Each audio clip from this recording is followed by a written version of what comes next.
Hello everyone.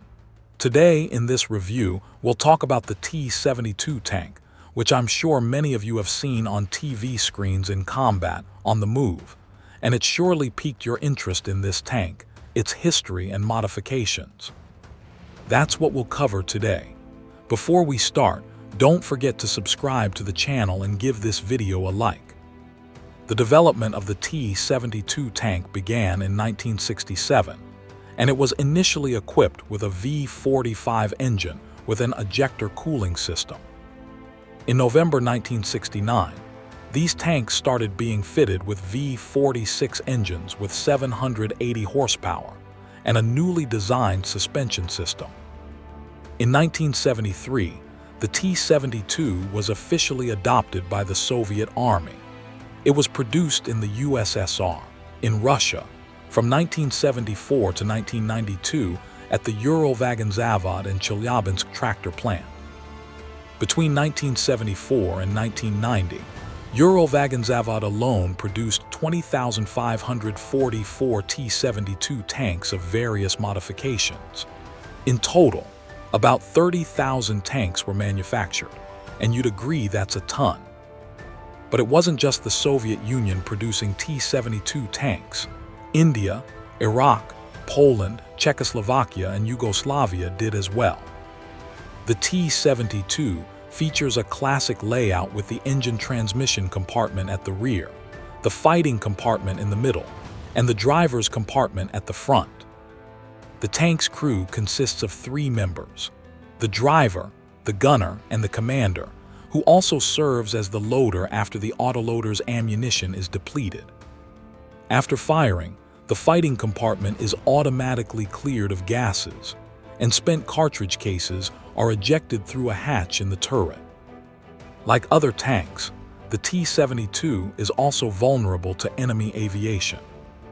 The T-72 has differentiated anti-projectile armor protection. The tank's armored hull is a rigid box-like structure assembled from sheets and plates of rolled homogeneous armor steel and composite armor. The frontal armor consists of 2 converging armor plates, the upper one angled at 68 degrees to the vertical and the lower one angled at 60 degrees. The rest of the hull is made entirely of rolled homogeneous armor. The vertical side armor is 80 mm thick around the driver, S and fighting compartments, and 70 mm around the engine transmission compartment.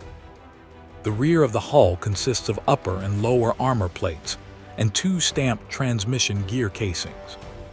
The hull's roof consists of 2 armor plates, while the bottom has a trough-shaped design made of 3 stamped parts with multiple stampings for increased rigidity.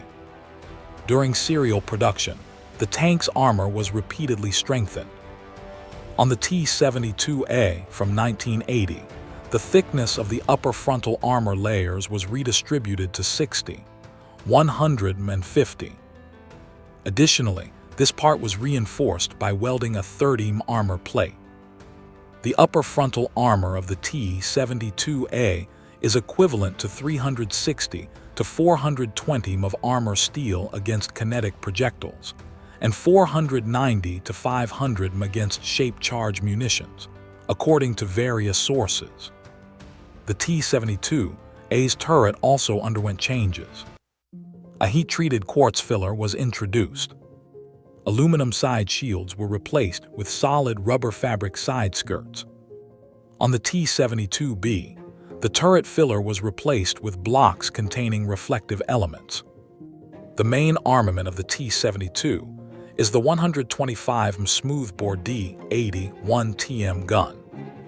The gun's barrel length is 48 calibers. It is paired with a 7.62 PKT machine gun. A 12.7 NSVT UDO's machine gun is used as an anti-aircraft weapon on an open turret mount. Compared to the similar setup on the T-64, it was significantly simplified. The remote control for the anti-aircraft machine gun and the PZU-5 optical anti-aircraft sight were removed. Thus, the commander can only fire the anti-aircraft mount with the hatch open. Manually aiming it using an open sight stored in a special compartment on the turret. The T-72A is equipped with the 2A46 gun. Since its creation, the T-72 tank has participated in many conflicts around the world, and according to various estimates, proved itself to be the best tank of its time. Of course, there are now various T-72 modifications, which we'll discuss in the next video, including which modifications are used in which countries. So to stay updated, don't forget to subscribe to the channel. That's all for today. See you all.